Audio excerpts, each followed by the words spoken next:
Okay, guys, I am very excited to welcome our next guest to Let's Get Freaky. We've got Jessica with us today. How are you? Hey, thanks for having me.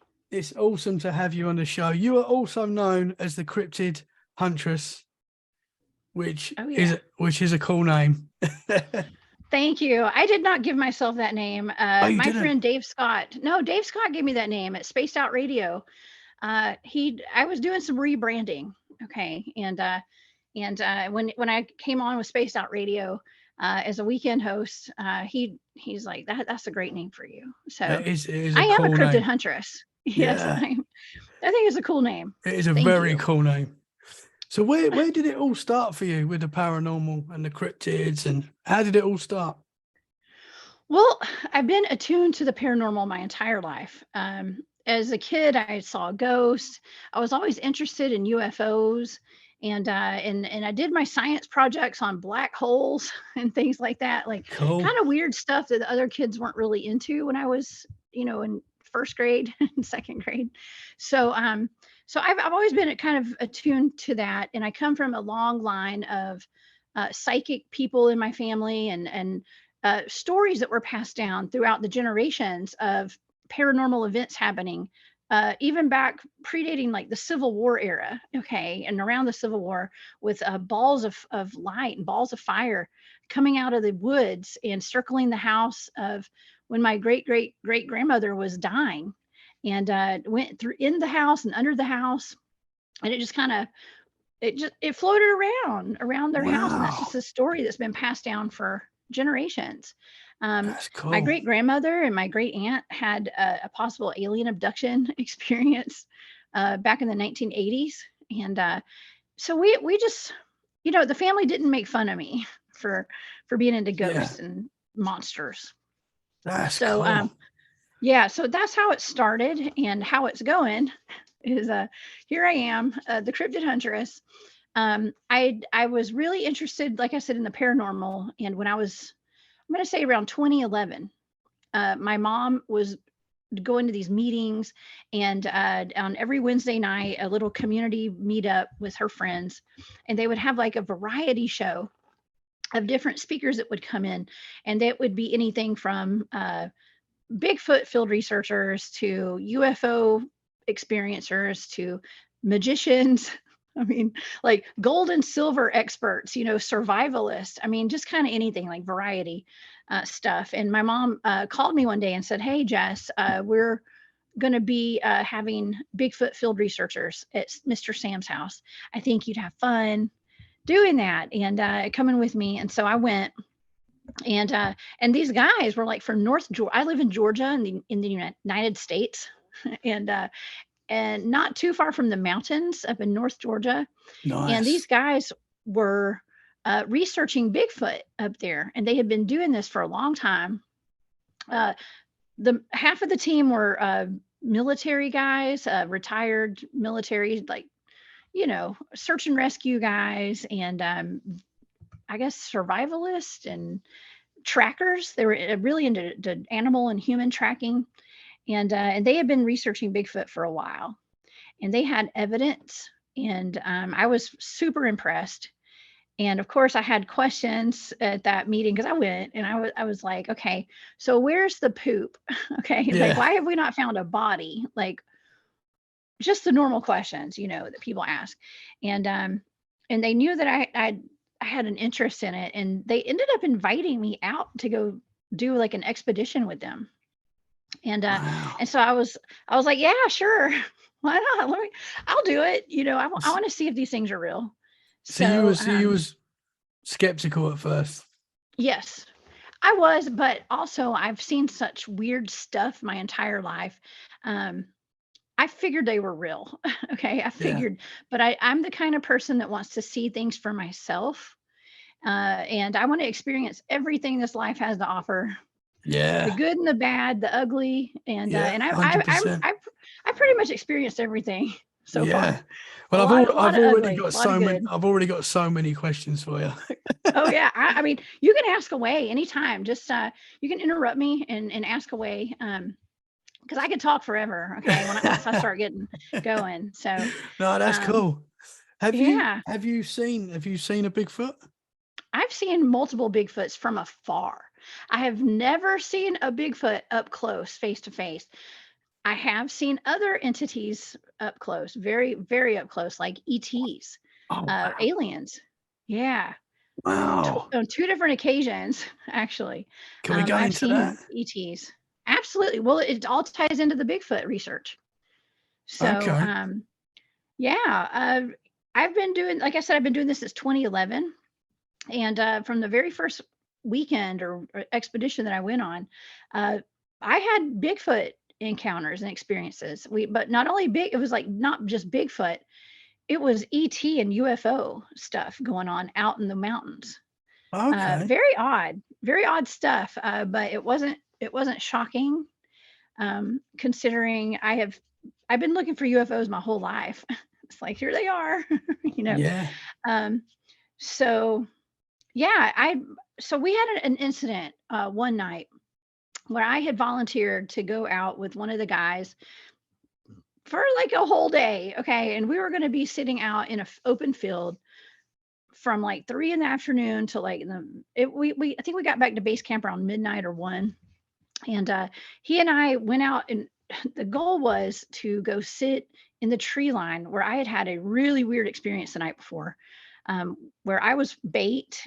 Okay, like Oh I wow. volunteered to be Sasquatch bait. Okay, Wow. and That's the and so cryptid huntress. That is. that's where I became the cryptid huntress at that moment. I just didn't know it. Yeah. Wow. Actually, the cryptid bait is what I should be called. Okay. Yeah. Yeah. So Wow. but I'd had an experience where some of the guys I told them I was in for the long haul. I wanted to do the weirdest stuff that I could possibly do to attract a Bigfoot, whatever. I wanted to see it. And so they said, okay, we're going to sit down at the bottom of this hill, and you're going to walk up about 100 yards up to that tree line and just see what happens, right? And they were going to watch me through their night vision cameras, their thermals, their FLIRs. And so I felt some sense of comfort knowing that they'd be watching me. Okay. Yeah. And so I was like, all right, let's do it. And I put on my little backpack, and I took off walking. I got about halfway up that hill, and I thought I heard one of the guys running after me, like running up behind me. And it kept getting closer and closer. And around the time that like the impact would have been, something swept the back of my legs, and then it kept going. And it was 100% a person, in my opinion. And I thought it was one of the guys. I was mad a little bit. I was like, why would anybody be so like unprofessional to like try to scare me, Yeah. the first time I was out there. So so there's nobody there, and I kind of lost my balance just a little bit and flung my hands up in the air. And that was the distress call, like in case something happened. Yeah. Which I didn't mean to put my hands up in the air. It wasn't like I wasn't scared. So I looked around. There was nothing there. There were no logs, no trees, stumps, no nothing to like trip me up. So I just kept walking. I was like, well, that was really weird. Okay. And I kept going, and I got about almost to the tree line, and somebody did walk up behind me, one of the guys from the team. And he said, are you okay? We saw you fling your arms up. And I was like, yeah, something ran up behind me, and I just don't know what it was. I thought it was one of you guys. And he said that they had not seen anything in their night vision at all. And and as we're sitting there talking, we stood there for a while. And one of the guys down at the bottom of the hill was watching me as I walked to the corner of the tree line, and a Bigfoot peeked his head around the tree. Wow. Right at me, but I couldn't see it. So I didn't know. I was just standing there looking in the dark. You know what I mean? I was just staring, but something called me to that area, and he said that a Bigfoot peeked around a tree. Wow. Feet in front of me. That's Yeah. cool. So it was weird, right? So we decided the next day to like the guy who saw the Bigfoot in this camera, he and I were gonna go up and sit in that tree line, and we're gonna kind of wait for like blend in with the environment and like hope that Bigfoot would walk out and like step on us at some point. Yeah. We were actually going to also bring the team out to come and like be loud and stuff in the middle of this field around 9 o'clock that night. and they were going to act like crazy normal humans, being rowdy with their didgeridoos and drums and whatever else they had, just being silly, and in hopes that it would get the attention of the Bigfoots, and they would walk up and then they would trip over us, basically. And so, because we were like wearing camo and ghillie suits and all that stuff, it was fun. So while we were out there that night, okay, waiting for the team to come out, we started having equipment malfunctions. Okay. My equipment was going forward an hour. My partner's, his went backwards an hour. We were seeing lights in the sky. We saw like this big orb. It looked like a big light. We thought it was like a headlamp from a car on the side of this mountain. Yeah. But then we realized there's like no road that would, like, it was doing like a straight horizontal line back and forth across the mountain in the air. And our rational brains like were having trouble making sense of it, like what we were seeing. And then we started thinking, well, maybe it couldn't be a car, okay, because there's no road over there. And then we started thinking, well, maybe it's a hiker holding a lantern. But there were no trails that were like completely straight like that in a horizontal line. So one thing led to another. We started seeing lights in the sky that were moving in like triangular formations, and just not normal. It wasn't like airplanes. And the team came out and they were seeing red lights in the tree line, like just red lights. They thought it was us, but it was about 10 feet from where he and I were sitting, because they didn't know exactly where we were. So we were seeing lights. We had that weird orb experience, and had a lot of weird stuff go down. Well, no Bigfoot activity happened that night, but we had a whole bunch of other just weird stuff happen. And I had an EVP recorder out. I was recording. And when the head of my team and I went, they asked me to be on their team, by the way, after that weekend. So I've been on their team ever since. If you was willing to be the bait. Yes, I know. Not many people will do that. Yeah, not many people will do that. No, not women, especially too. Yeah, very brave. It was, well, I just wanted to know. And I figured, like, if I die, I'll die knowing. Yeah. I do this. I don't know. I would love to see a Bigfoot. That would be that's the dream. That's one of the dreams.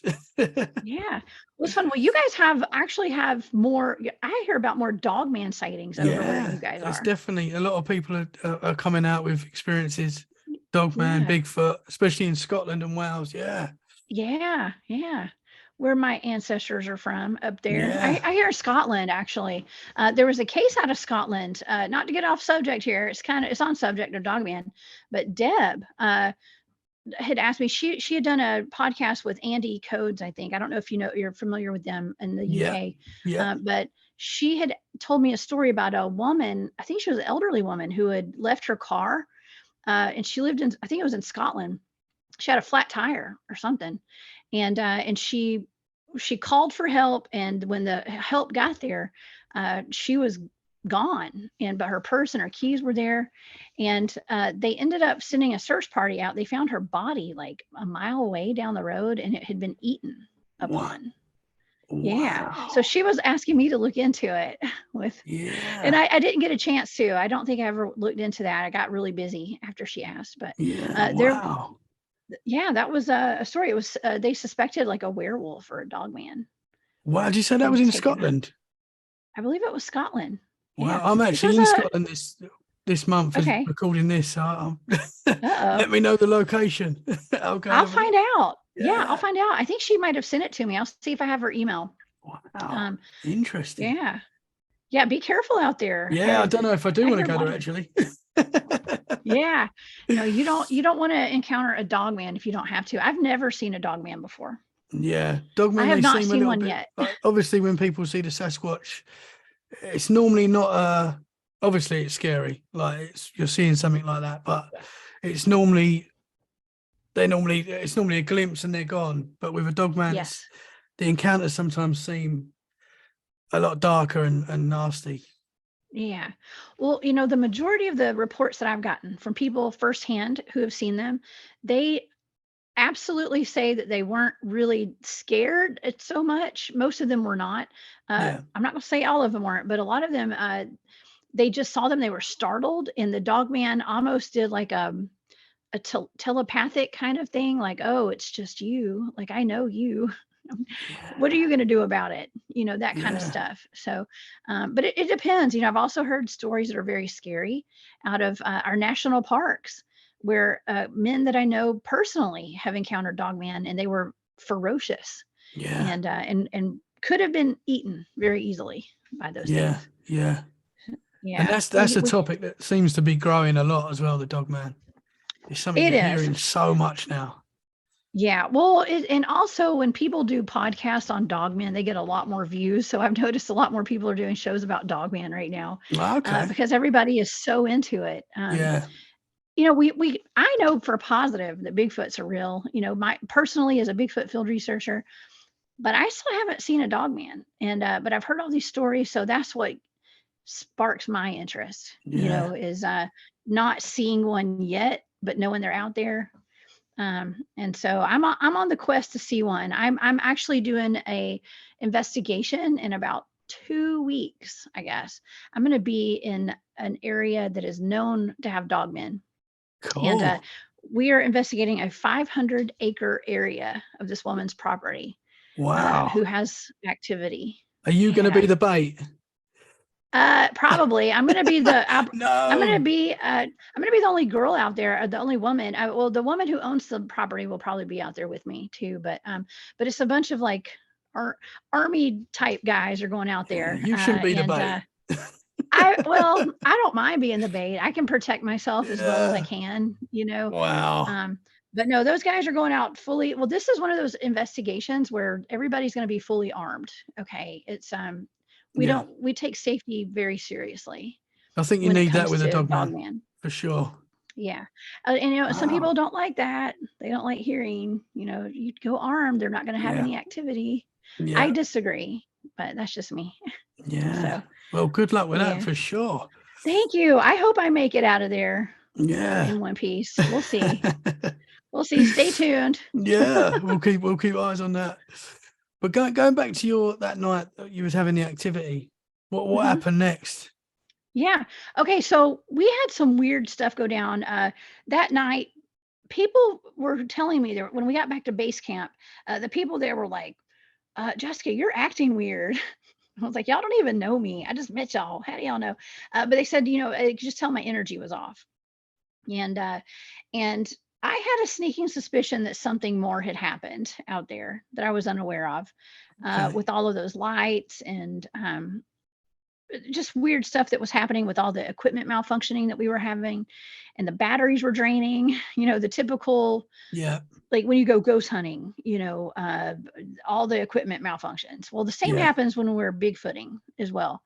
And I use the same equipment when I'm bigfooting as I do ghost hunting. And I don't ghost hunt anymore, but we have the same phenomenon out there, and it picks up. We just don't know what we're going to get, so we use all the equipment. If we take our equipment.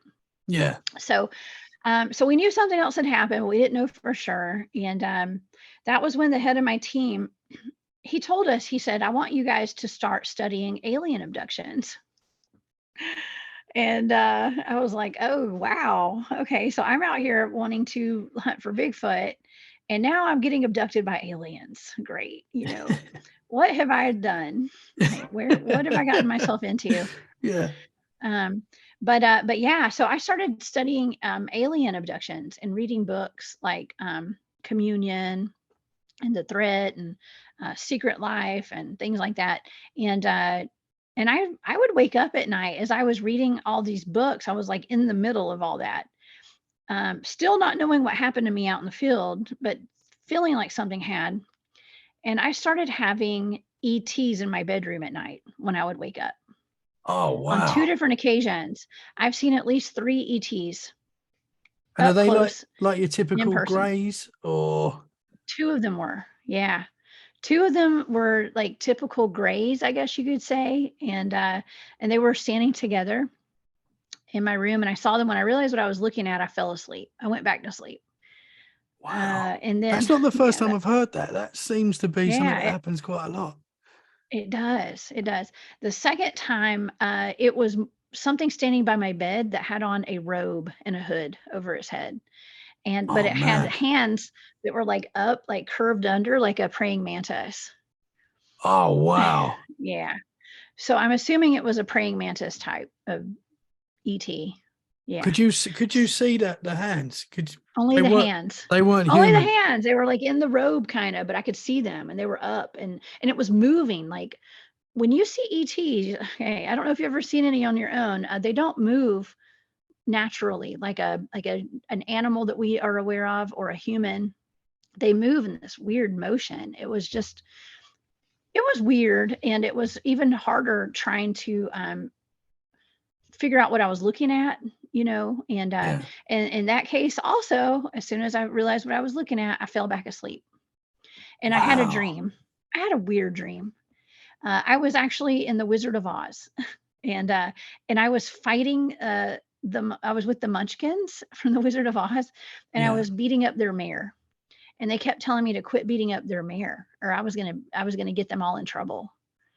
Wow. And so it made me wonder the next day when I woke up. I thought, man, maybe I was abducted last night and I was fighting. Yeah.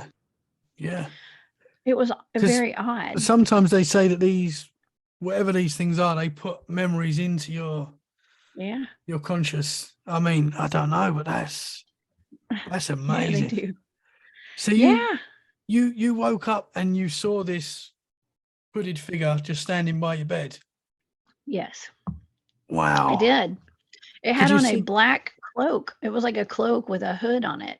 So you couldn't see like the face of it, or? No, I could not see the face. And and the thing about it is I draw everything that I encounter. I always write it down. I keep journals and I draw so that and I could draw it today. I still remember, I still have my drawings of when those happened.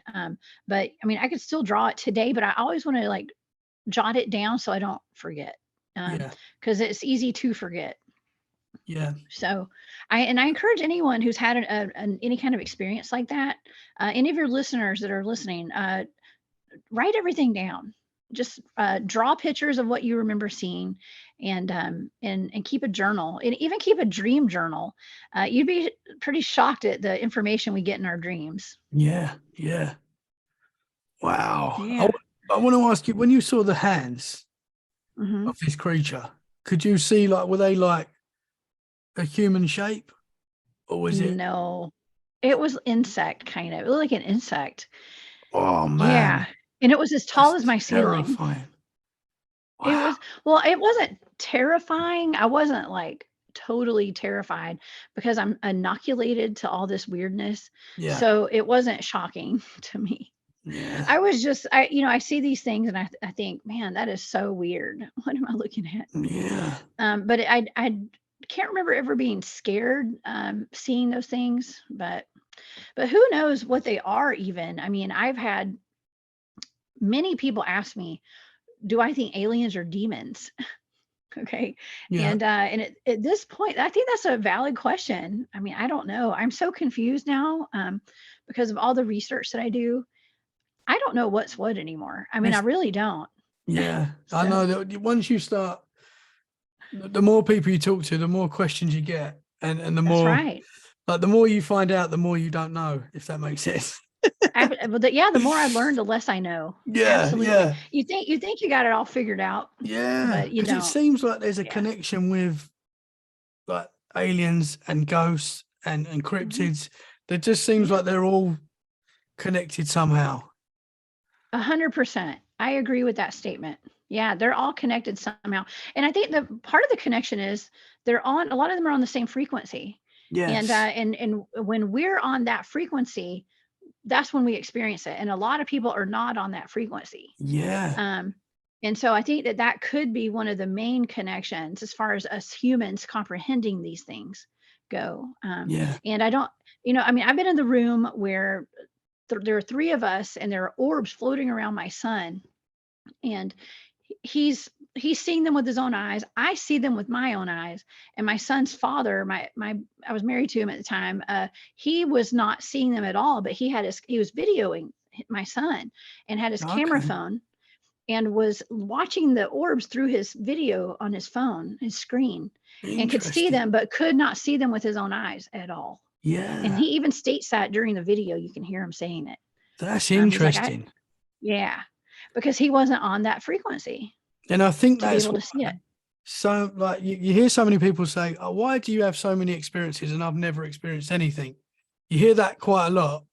And I think that's exactly because of what you're saying, because they're not in that frequency. I think it's something to do with being open to it as well, possibly. Yeah. Once you see something, you see loads of things. Oh, that's right. Well, and some people call it being marked. Okay. Well, I just think you're just on a frequency. I don't, I mean, and you could be marked. I don't know. I just think that once you see it, like you said, you always see things. Yeah. Yeah. Yeah. I've seen ghosts, I've seen UFOs, I've seen shadow people. So I feel I've had quite a few experiences. So it's interesting. Yeah, I've seen all that. I've seen just about everything, except for Dogman. Yeah, I that's still the haven't next seen on that the yet. list. Going back to Next, it's coming. Yeah. Going back to the aliens in your room as well. I mean, what was that? Was that a similar sort of thing? You're waking up and they're just there. Yeah. Okay. So this was back when I was married. My son was very small. Okay. Like I said, I've been doing all this since 2011. My son was born in I think he was 2014. So this he had to been a couple years old when this was happening. And when I was getting these aliens in my room and stuff, he was just a little baby, and I had him in my bed. Actually, his dad was leaving for work at like 3 or 4 in the morning. It was really early in the morning, and so I would put my son in the bed with me, and so he could sleep there. So I just felt safer like that.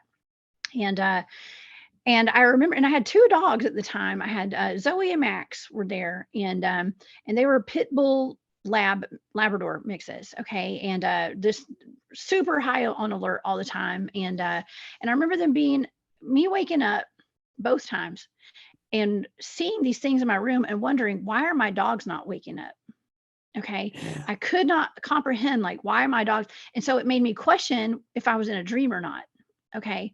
And through some of the training that I've done with my team, because not only are we Bigfoot field researchers, we're all trained in something that's called remote viewing. And we've all been trained in that. And so we know how to, it's like about mind control, basically. Okay. And it's not controlling other people's minds, it's controlling my mind. And so I knew that if I had an experience where I woke up in sleep paralysis, there's a little trick you can do. There's several tricks you can do to get out of it. And one of them is just to move a finger. Okay, just start moving a finger and it'll start pulling you out of it. And so I had the cognitive ability, like, to awareness, to move a finger while I was doing all that, while I was experiencing this stuff. And so I knew that I was not dreaming because I was able to move my finger. Yeah. And as it was happening, but I did go get put back to sleep. Wow. So yeah, it was but I tested to see if I was dreaming, and that was my test. Yeah. So I wasn't dreaming. So and my dogs did not wake up, and my son didn't wake up either. Yeah. Wow. So you couldn't obviously move your head or anything. You was sort of in a paralysis state. I could a little bit, but I wasn't really trying. By the time I realized what was going on, I fell back asleep. So I was trying to see if I was dreaming, and so that's why I started moving my finger. Yeah. Yeah. Wow. And how close were they to how, like, we see the greys on TV and stuff, and we've got that, we know what they look like. Was it like exactly like that? I was seeing their silhouette for the most part, and it was 2 silhouettes. I don't remember them wearing clothes or anything like that. I don't know. They may have had on some kind of suit. I don't know. I think it just looked like 2 short, bald-headed beings. I mean, the typical aliens that, like grays. Yeah. Nothing special, you know. The one that was a little more unnerving was the hooded figure that was by my bed. That was a little more weird. Yeah. I think they were both weird. Yeah, man. That was freaky. And the one by my bed was standing right beside my bed. At least the grays were like in my doorway. Like they weren't so close when I was awake. Could you see facial features on them? I could not. I couldn't. It was more like a silhouette of both of them. Not that I remember. I might have, and I just don't remember. I mean, it's still, for either way, it's scary to me. Like just visioning that. Well, and it didn't start happening until I started researching alien abductions. So that makes me wonder, did I manifest that? Because I manifest when my thoughts, my things, my thoughts become things. Okay. And I have to be careful about how I speak to myself and speak to other people and put because I create my own reality and I'm fully aware of that. And so, I try to be as high vibrational as possible. And like, that's why I don't like ghost hunting and things like that, because I feel like I'm kind of delving into like the lower vibrational frequencies when I do that. And not that Bigfoot and all this is like super high vibe, but some of them are. And but it's a frequency thing. It's an energetic thing to me. Yeah. So did I manifest that, or had these aliens been showing up in my room since I was a kid, and those are the ghosts that I was seeing, and I confused the aliens for ghosts? Interesting. Yeah. Weird, right? It could be, because they're so similar. The experiences. They're similar. Well, and the ghosts that I had seen were communicating with me telepathically, and their mouths never moved. Okay. And we have telepathic communication with ETs as well. Who's to say that my brain could not comprehend what I was seeing as aliens? And so what was being projected were like Victorian era goat people, like humans. Interesting. Is that what you were seeing as a kid? You were seeing like a Victorian era sort of look person. As a young adult. Yeah. Wow. Yes. Yeah. Standing by my bed and talking to me. Wow. Because when I've spoke about this so many times on the show, but I'll just briefly say, when I was 10, I saw a Victorian, what I would say from that era, man sitting in my room. So that just brought, Yeah. Well, I had a man and a woman. There was a man standing up, and then a woman was knelt down by my bed, and she had on like the high collared blouse, and her hair was in a bun, and like a high skirt, I guess, just like typical Victorian era. And the man he had like a top hat, or like one of those tall hats, and I can't remember if he was holding it or he was wearing it. I can't remember. I think he was wearing it. Okay. And but he had on like the jacket or like the vest and all, like it was just the full, full garb, full outfit. And were they solid? They were solid, just like humans. They looked just like us. Wow. Yeah. And I've seen different types of ghosts. That was actually when I saw them was the week that my brother died. I had my younger brother died in a car accident back in, this was actually in 2006. Okay. So I was a young adult. Okay. And I'm not going to tell you how old I am, but I was a young adult back then. And he passed away. He was only he was only 22 when he died. So he was young. Oh, I'm sorry to hear that. And it was really devastating, right, to me and my family. And I was staying at a friend's house that week, so I wasn't by myself and everything. And this friend lived in what we call the lumber yard out near Atlanta, Georgia, and super, super old. And this house was built in the 1800s, very, very old house, and it was haunted.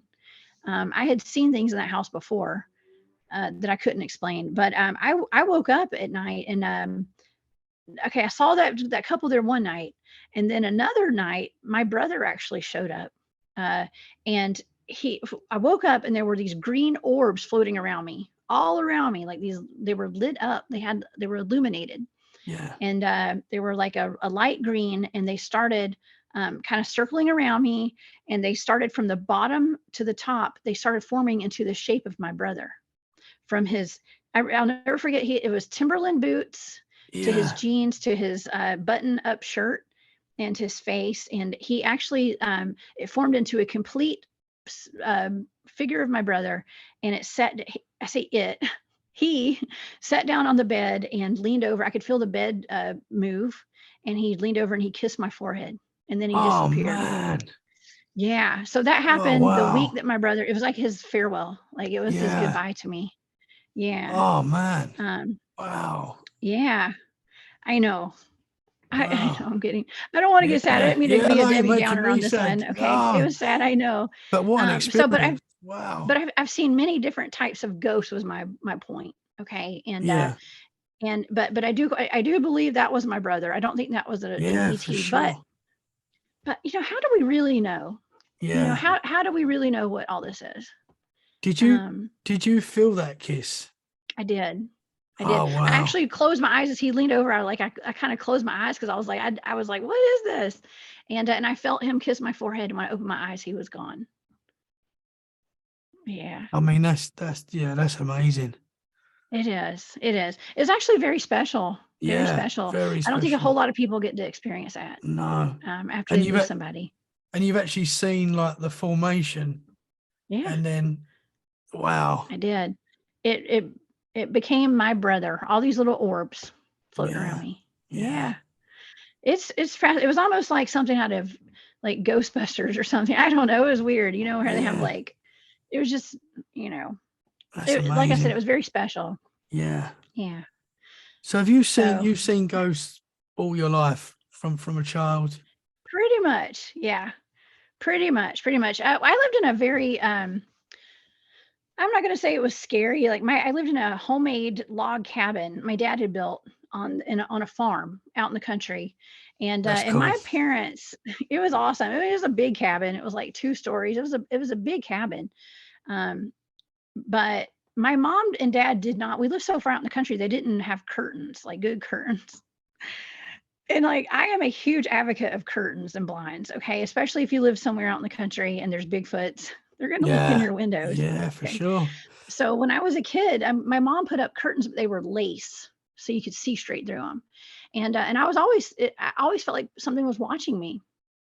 And I wasn't like paranoid. I guess I was, but I felt a presence always watching me all the time as a kid. And when I would go to sleep at night, I had bunk beds with my sister, and I was on the top bunk, and I would line the side of the bunk bed with stuffed animals so that nothing could grab me through those sides. So something was obviously, I had some kind of subconscious fear Yeah. of something taking me at night or grabbing me through that bed rail.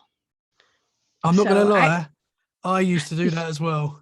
did you I had bunk beds. I was on the top bunk, and I used to put my cuddly toys because there was like gaps between the bed. exactly? I used to do that.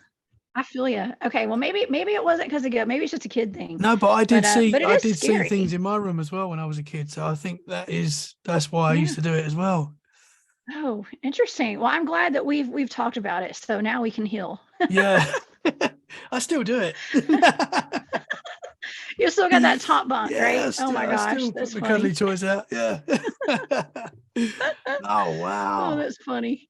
Yeah, no, I think there's more to it that I was not aware of.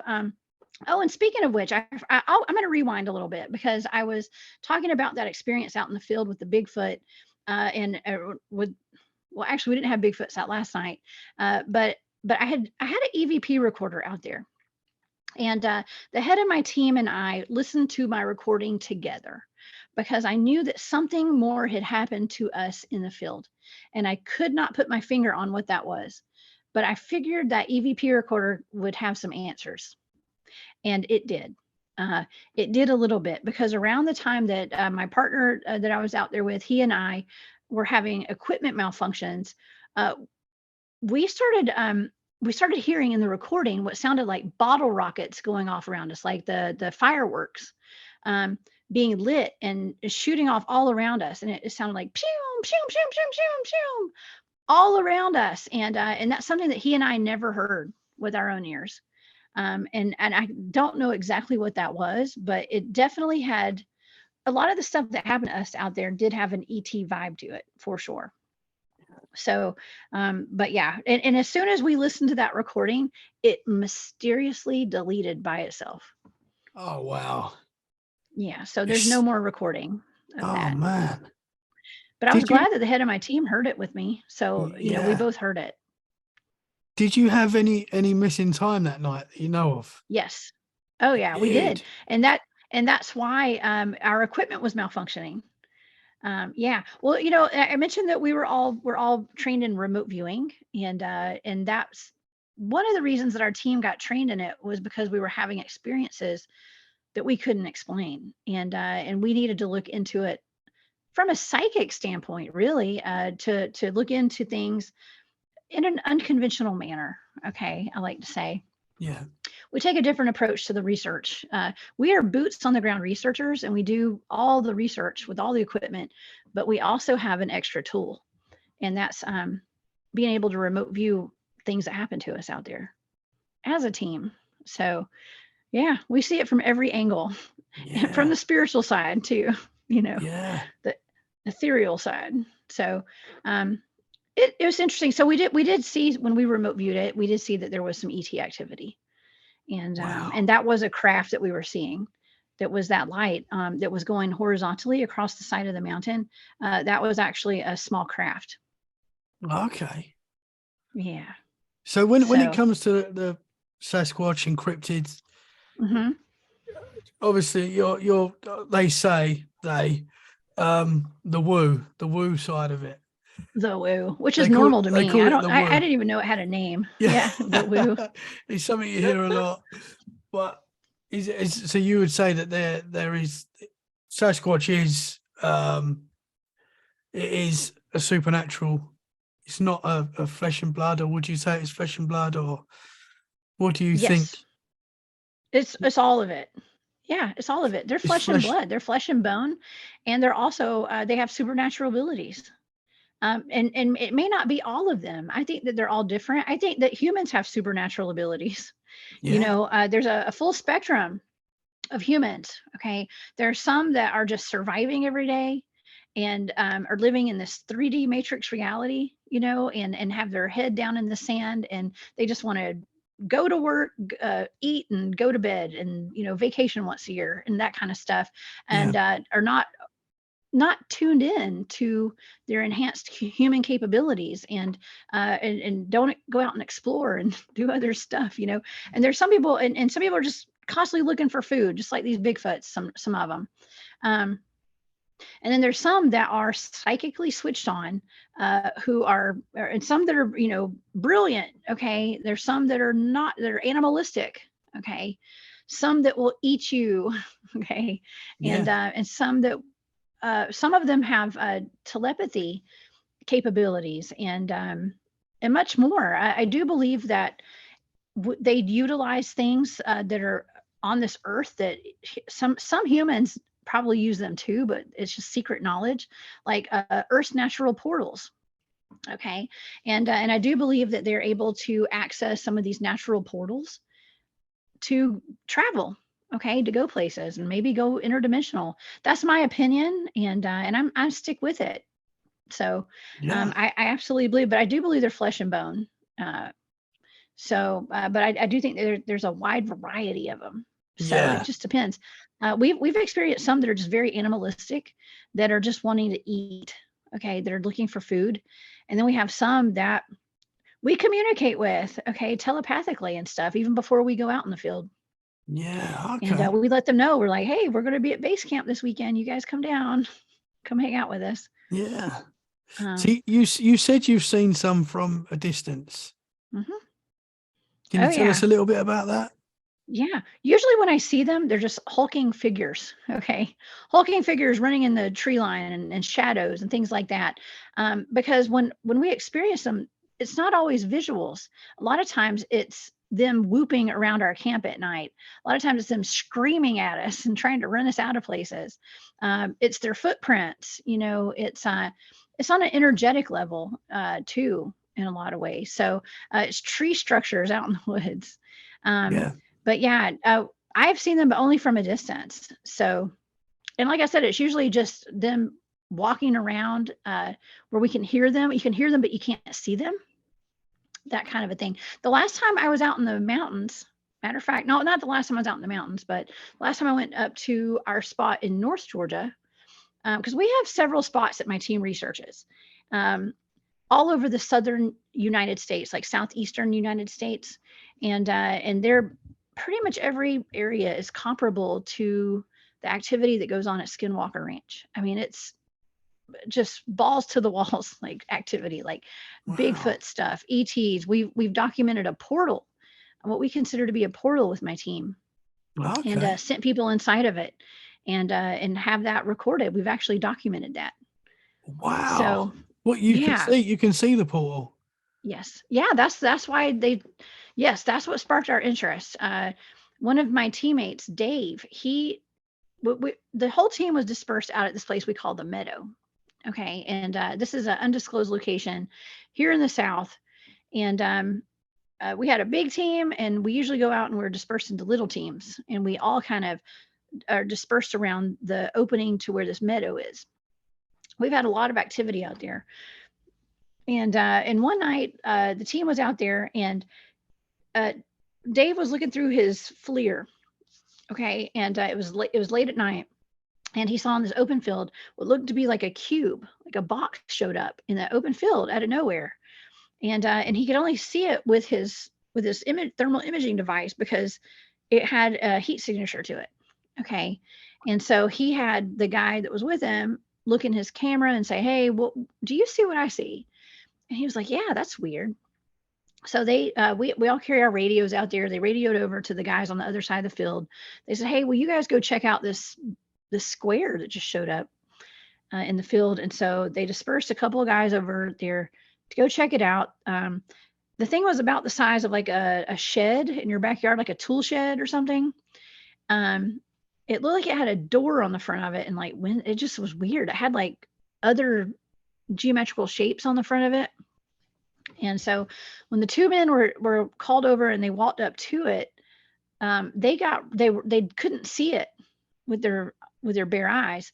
So they were guided to it, and as they walked up to where it was, their heat signatures disappeared. Wow. So they walked into it. Yeah, but they didn't know they were in it because they couldn't see it. But they said the way they described it, and I've interviewed one of the men is on my YouTube channel, the Cryptid Huntress. If you go to my playlist, it's the field research playlist, and it's Bob Grumpy. We call him Grumpy. He was one of the guys that went in, and he tells all about it on my channel. He says that it felt as though they walked into a black velvet curtain, and the temperature dropped. Okay, the temperature changed. They couldn't see the stars anymore, and the vegetation on the ground changed. Like it went from brushy and grassy and muddy or whatever to smooth. Okay. And these are both retired military men with a lot of military experience, search and rescue experience. Yeah. And they were both trained in remote viewing as well, like myself. So they are able to detect energy shifts. And when the environment changes, they know to get the heck out of there. So, so they just kind of backed up, turned around and walked out, and their heat signatures reappeared on camera. So one of the other teammates, she had her imaging device. She was looking in her night vision and hit the record button and recorded all of it. So she actually thought to record it. Yeah. Wow. Is that on your YouTube channel? It has not been released to the public yet. Oh, wow. And this happened like 5 years ago. Oh, so yeah. When's that coming? I hate it. I've got to see that. Well, the head of I think his name's Trey Hudson. He's written a book about our research. It's called The Meadow Project. And I think he's been in talks with a documentarian or something. They're going to put it out as a movie or something, but I don't know. It's not up to me. If it were up to me, it would have been released already. Yeah. Wow. I've been fussed at several times by some pretty interesting people. Like, I think like Grant Cameron from White House UFO. Like, I mean, there's like, y'all have to release that. Like, this is detrimental to the disclosure, that's big. It's big. Well, and you got to think about, I don't know about in the UK, but in the United States, we have a lot of missing people. Yeah, the missing 411. Yeah, the David Paulides series. He's documented it. Our national park services, they don't talk about it. And if it weren't for David Paulides, we wouldn't have the information that we have about all the missing people's clusters. There's clusters in our national parks. And I tend to think a lot of these missing people are getting taken through these portals. Okay. Because as soon as those gentlemen walked out of the portal, it shrunk down and then it disappeared. So they could have been trapped there forever. Yes. If they'd not come out there and then. Correct. Oh, wow. Or potentially, I don't know. Yeah. We really don't know. Or they could have just still been standing there and they would have stayed there. I don't know. Wow. but the implications are pretty big. When it comes to that, because I'm a proponent of disclosure and letting people know like what's out there. But also I respect my team because we have ongoing research and we're still trying to figure this stuff out. So the best I can do is just talk about it right now. And when I give presentations at conferences, and I always talk about it just to warn people. I have a kid and I like to take him camping, but there's so many dangerous things going on in those forests and at those campsites that are owned by our government. Yeah. Do you think the government possibly know about these? I mean, do you think they know about it all? The portals, Bigfoot, and everything? Yeah, I do. Yeah. I know they do. I know they do. I think that as far as Dogman goes, I believe that they are. I believe that some of them are created by labs and things. I mean, that's just my opinion. I know there are people that will disagree with that, but I believe it. I've heard many stories of them working for the military and being assets. I have been tasked with some remote viewing targets of alleged Dogman attacks, where my data said that these things were coming from underground bases or underground facilities that were being let out to feed. Wow. Okay, so that's kind of a big deal too. So and and also I've been contacted by people who are credible who say they're chipped and collared just like dogs, and that when they get unruly, there are people sent in to eliminate them, but they don't like to do that because they're expensive. To keep. So it's there's a lot going on out there. Yeah. So, Well, I spoke to, sorry, no, you go. Oh, no, go ahead. No, I was going to say, I've also seen videos from military helicopters of them chasing down Bigfoots and stuff. Really? I mean, they will go out and eliminate them as well. So, yeah. Well, you've seen they keep these tabs videos on them. Yes, I have seen a video. Yes. Oh, wow. You got to think, I'm the Cryptid Huntress. People show me a lot of weird stuff, right? Of course. And I guess you get a lot of stuff that obviously the general public are not going to see. Because I want to see that. That's not something I would ever show. I was asked not, it wasn't mine. So most of the things that I have been shown and I've seen and I know is real, it's not mine to show. And all I can do is encourage them to release it. And release it on my channel, please. Yeah. Come on, release it at the Cryptid Huntress on YouTube. I'll do it. Or even at Spaced Out Radio. I'd share it with them. It's fine. You can put it on Get Freaky if you want. Absolutely. We'll share it, right? But but I just all I can do is encourage them. But it's when it comes to exposing a lot of the stuff, people are scared. There's there implications. That's what I was going to say. There does seem to be obviously bad things can happen. It was political in a lot of ways, and that's all. It's political, and people who are exposing the truth. I mean, I've been told that people who are out doing boots on the ground field research for cryptids like myself, we have a bigger file on us than people searching for UFOs with, like government files and stuff. Yeah, for sure. They keep tabs on all of us, I'm pretty sure. Yeah, they're listening. But also, I'm able to talk about pretty much anything. So I guess they just assume people think I'm crazy. So I get away with it. I get away with talking about it all. But yeah. It's amazing stuff. It is. And it's a lot of fun doing this, but it's also super dangerous. And it's dangerous in many ways, but it's fun. And we'd mentioned earlier, I believe, about it is kind of traumatizing for people who have experience with cryptids of any type, even like Mothman, or you guys have Spring Hill Jack over there and stuff, right? You have What's interesting, that? or you used to. The Spring Hill Jack? No. What is that? We have, oh my gosh, I did a show on something. I was actually doing a show on vampires, and Spring Hill Jack got brought into it. That was something from, I think it was from the 1800s or the early 1900s. It was almost like a vampire or something. It was a man that would jump, 10, 20 feet up in the air and spring away, like kind of attack people. And so I think he attacked a couple of women, but he was mostly just springing in and out and jumping around. I think they based the character of Batman off of Spring Hill Jack. Really? What? Yes. That was in the UK? Yes. It was in London, I believe. Wow. Yeah. Look up Spring Hill Jack. You should totally do a show on that. Yeah, I've not heard You that. totally should. Spring Hill Jack. How in the world do I know about that? I don't know. It's just down the road from me.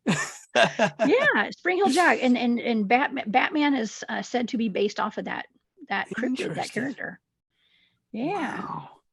Well, because we had a vampire sighting here. I think it was the vampire of Mineral Point, Wisconsin, I believe. And he was jumping. He was this vampire had been seen recently in the past like 10 years, like jumping into the air. You know, when he would run from people, he would just take a leap and just go flying up straight into the air, and like leaps and bounds, literally. And so we were making that connection to Spring Hill Jack. Yeah. With that vampire. Wow. Yeah. There's so much out there. There is. It's so cool. I know, we've got to sort of wrap it up now, but I'd love to have you back on. Oh, absolutely. Well, I mean, I've got a few more minutes we can talk about. Yeah. Oh, absolutely. I mean, I could talk about Bigfoot all day or whatever cryptids. I mean, I have a list of cryptids that I talk about. I actually was just talking about the monsters of the Appalachian Mountains last night.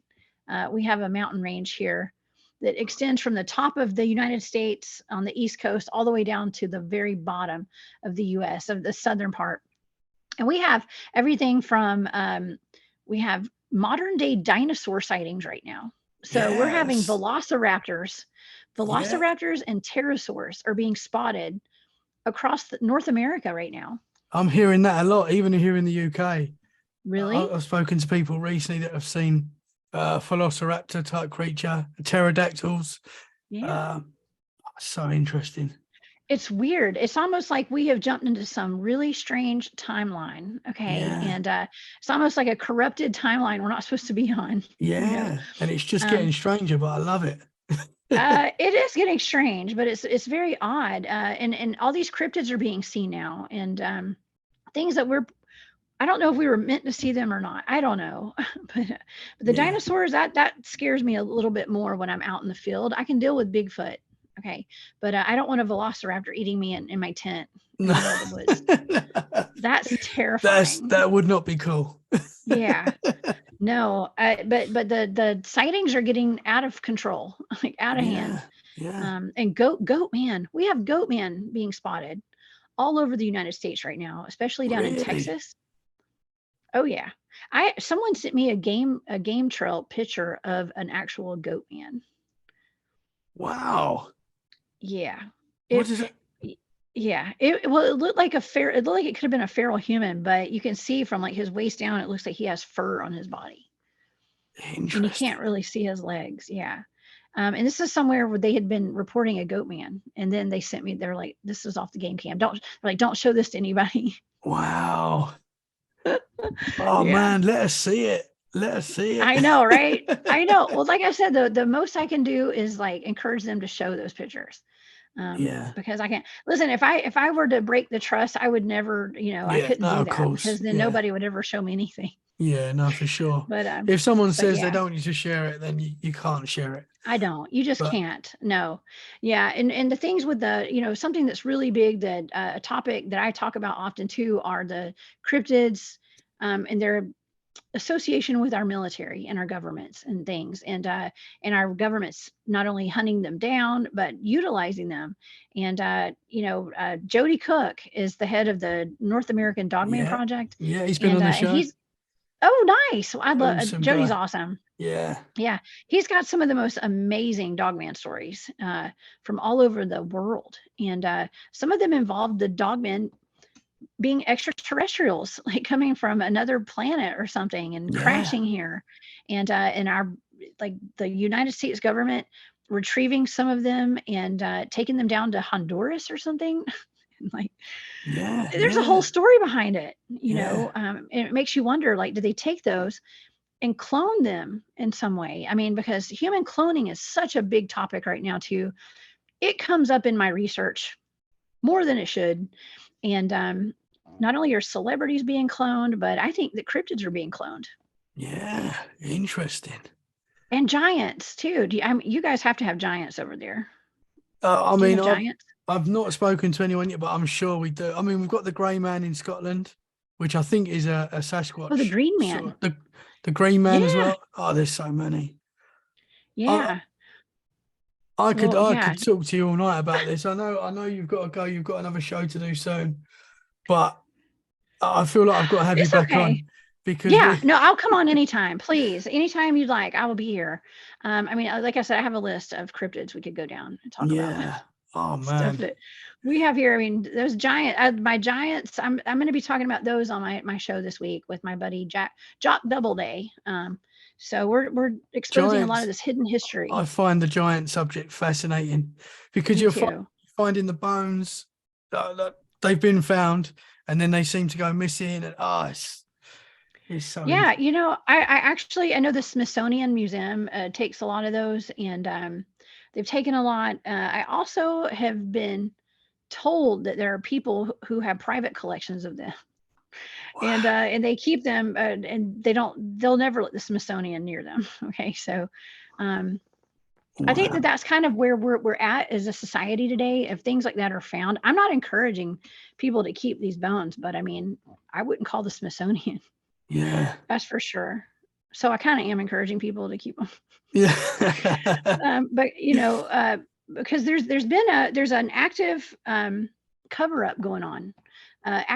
Government cover-ups of cryptids, of deaths by cryptids, of our true history, of all these human resets that we've had, the human cloning, the cryptid cloning, giants, you name it. It's 100%. We could go deep down these rabbit holes. 100%. Jessica, I can't wait to have you back on the show because I've got a lot of questions still. So I'd love to have you back on for a part 2. Don't forget those questions. Write them down. Yeah, for sure. Can you tell the audience where they can find you and your show? Absolutely. Well, the easiest place to find me is on my website, thecryptidhuntress.com. And you can find all my shows there, all the events that I'm going to be speaking at, and my calendar, everything's on there. Or if you'd like to get in touch with me, you can get in touch with me through my website. Also, I have live shows every Wednesday and Thursday. Now, you guys are in the UK over there, and I'm in the US. So I'm in the Eastern time zone. So it's 1 p.m. Eastern and on Wednesdays and 8 p.m. Eastern on Thursday. So, and then on the weekends, every Saturday and Sunday night, which would probably be Sunday and Monday morning for you guys. I have a show on Spaced Out Radio. You can find that on YouTube, where I talk about cryptids and I bring the best in the research field on and experiencers. And we talk about more than just cryptids there. So Spaced Out Radio and the Cryptid Huntress is where you guys can find me, all over social media too. Awesome stuff. Thank you so much for coming on. And I can't wait to have you back on soon. Thank you so much for having me. It's been awesome. I can't wait to come back. Thank you very much. Just going to stop recording.